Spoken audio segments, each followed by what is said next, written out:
Welcome back, folks. Roger Turner is here today. Yesterday, United had their monthly meeting. He is the board president. Welcome. Nice to see you. Long meeting. In fact, it was, so you folks who want to watch it tomorrow at 1:30, if you want to set your DVRs, it was 3 hours and 33 minutes. Actually, I think it was 3 hours and 32 minutes and some odd seconds, but we rounded up a little bit. Thank you for televising the meeting. You are welcome. Well, a lot of things were discussed yesterday. One of the things that you wanted to bring up, and you talked about it in your chair's remark, and sort of reminded the folks that there is a vote out there right now, a ballot, and how important it is to get that in. It's due on Monday, and there's two ways. Of course, they can drop it off, or they can mail it. If they mail it, it should probably be mailed about today. Absolutely, right. Yes, it's a very important thing. What I think most people are aware of it.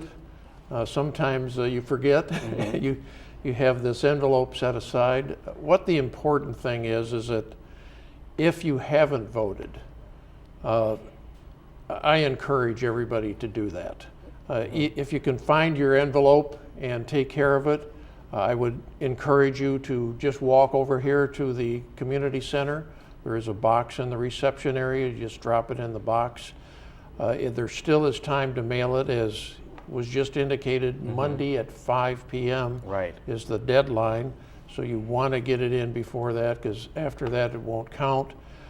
If you have misplaced or lost or something your ballot, I think that there is still time, but you really need to call this morning, and that is Martin and Chapman. They are the people that the board has authorized to conduct this election. Their number is 714-516-8121.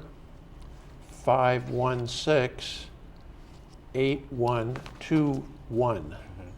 And you can call them and they will mail you a new ballot. So there's still an opportunity. What I said yesterday was that typically there's really rarely more than 40% of the eligible members that vote. Mm-hmm. And I also said that it is often a difficult thing for the boards to authorize a full community vote, even though many of the members would like that on various issues. Mm-hmm. So the way that the members can help the boards make that decision is by getting out and voting. Right. Showing the boards that you are watching and listening and paying attention. So I challenge them to get to 60%, which is entirely possible. So I hope there will be a lot of response to people. Yeah, overall, the voting is, when you compare it to other communities, when you compare it to the state, mm-hmm. on propositions and things like that, 40%, although it's sad to say, is phenomenal when you compare it to how the general public votes out there every few years.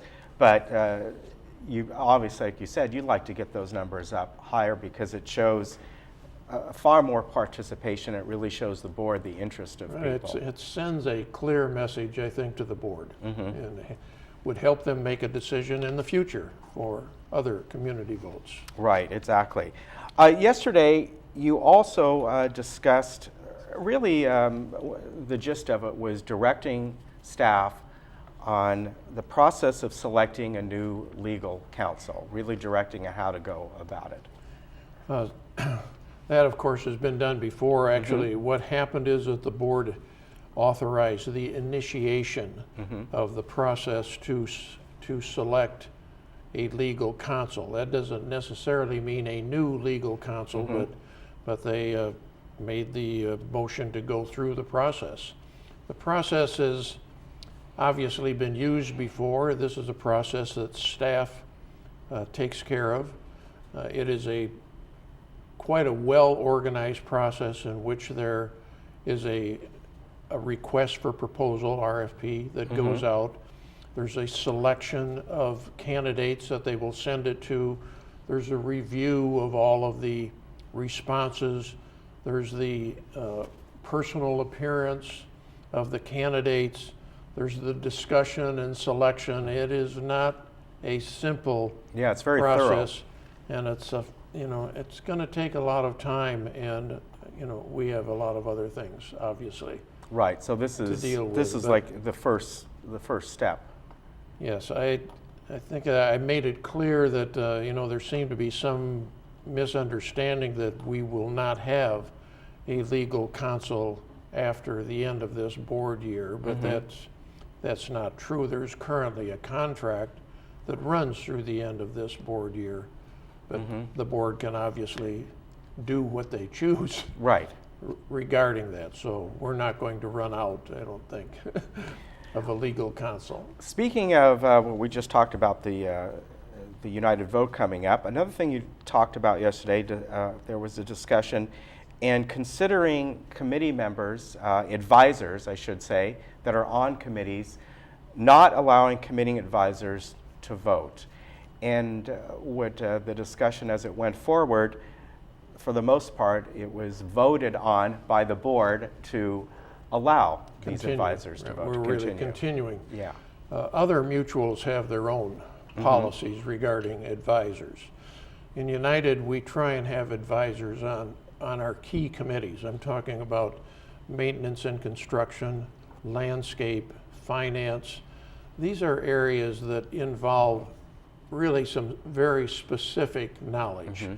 And the reality is that those of us on the board, whatever our experience is, it isn't all-encompassing. Right. And we may, for example, I was chair of the landscape committee. Now, anybody that knows me better knows that I am not a landscape, or garden person, but it's rather a management of the thing. But to manage something, you really need some good people that are knowledgeable about these things, and that's where the advisors come in. They provide specific knowledge. Another thing, it's an opportunity for these people to get involved. Being an advisor on a committee is a nice entry into getting involved in the governance business. Anyway, we think that it is important to continue the advisors and to offer the advisors the opportunity to vote on issues. After all, they are a key part. Whatever the decision is from the committee is a recommendation to the board, which subsequently then the board must vote on. So it's not like the advisors controlling.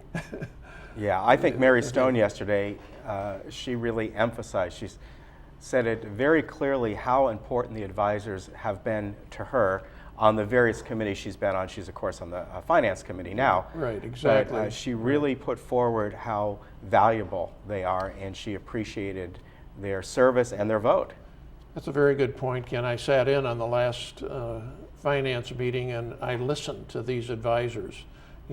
They clearly know their business and clearly contribute. So it's an important thing. Yeah, it is. Finally, you want to talk a little bit about, obviously we're in the budget process right now, and I mentioned at the top of the news that if you're watching us in the morning anyway, at 9:30, the M&C committee, your special M&C committee, the 2014 business planning, which is a big one, M&C, and the importance of those meetings. Right, meetings. it's one of the biggest piece of our budget. I think the important thing for the members to understand is every year we go through this process, this budget process. It doesn't sound like much fun.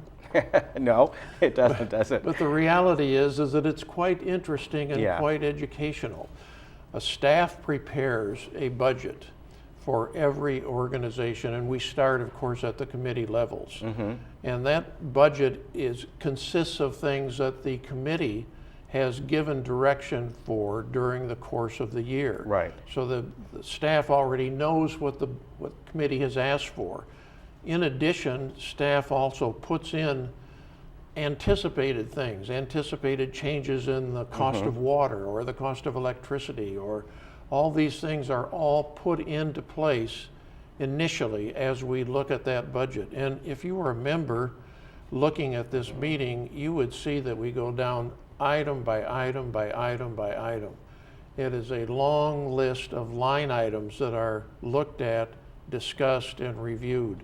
So it's not one figure out there. Right. It really is a thorough and an educational process. Yeah, it and is. I would encourage people to participate. Yeah, very extensive. And again, if you want to go to that meeting, it is, if you're watching us in the morning, it's just a little bit of time from now, 9:30 in the boardroom. And if you want to catch the replay of the United Monthly meeting, that will be tomorrow, Thursday at 1:30. Again, it plays for 3 hours and 33 minutes. We then show it next Wednesday at 6 p.m.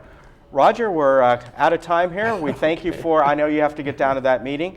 Thank you very much for coming on. Thank you Nice very to much see you for again. having me. Nice to see you, and thanks for the opportunity. All right. Folks, we'll be right back, and we'll hear about Physician's Choice Insurance Service.